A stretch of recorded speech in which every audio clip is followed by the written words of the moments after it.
بسم اللہ الرحمن الرحیم۔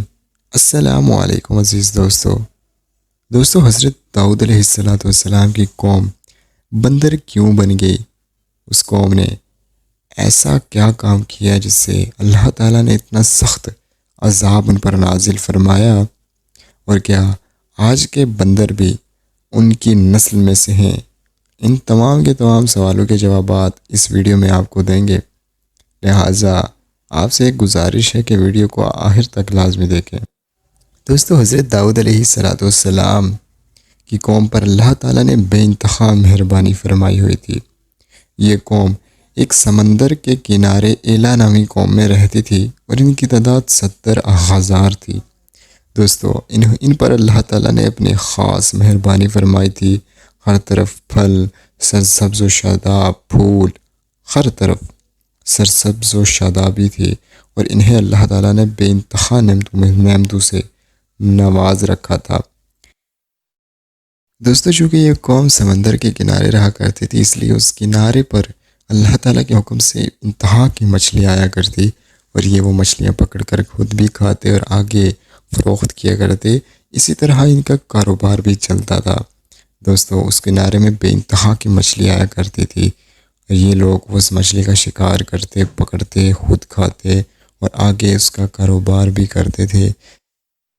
دوستو یہ قوم اپنے اس زندگی سے بہت ہی زیادہ خوش تھی۔ جب اس قوم کو اللہ تعالیٰ نے بے انتہا نعمتوں سے نوازا تو یہ قوم گناہوں میں پڑ گئی، طرح طرح کے گناہ کرنے لگی۔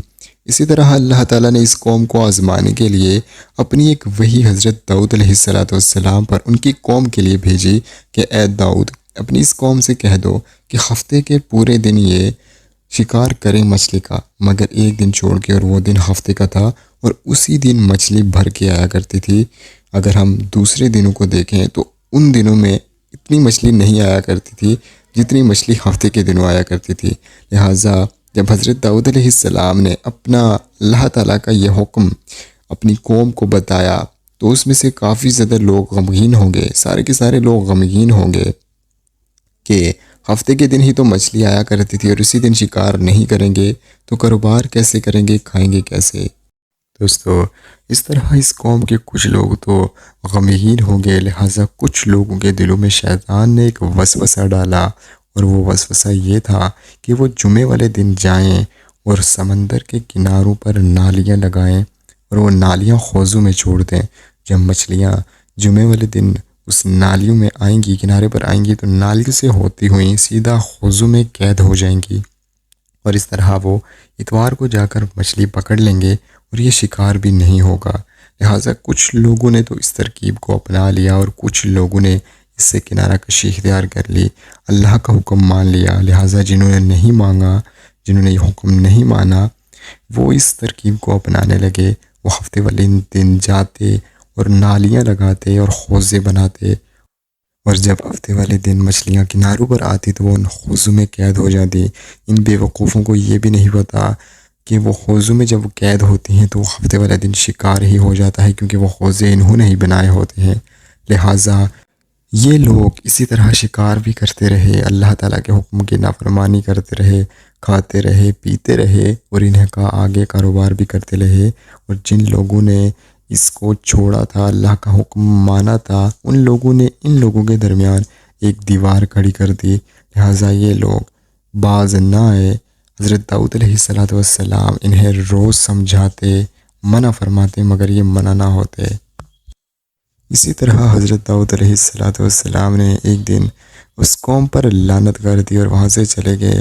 اس لعنت کا نتیجہ یہ ہوا کہ اگلے دن وہ قوم اس دیوار سے باہر نہیں آئی۔ جو لوگ اس کام سے باز تھے وہ لوگ حیران ہوئے کہ یہ قوم ابھی تک باہر کیوں نہیں آئی۔ انہوں نے اپنی دیواروں پر چڑھ کر دیکھا تو کیا دیکھتے ہیں کہ وہ ساری کی ساری قوم بندر بن چکی ہے اور طرح طرح کی عجیب و غریب حرکتیں کرنے کو لگی ہوئی ہے۔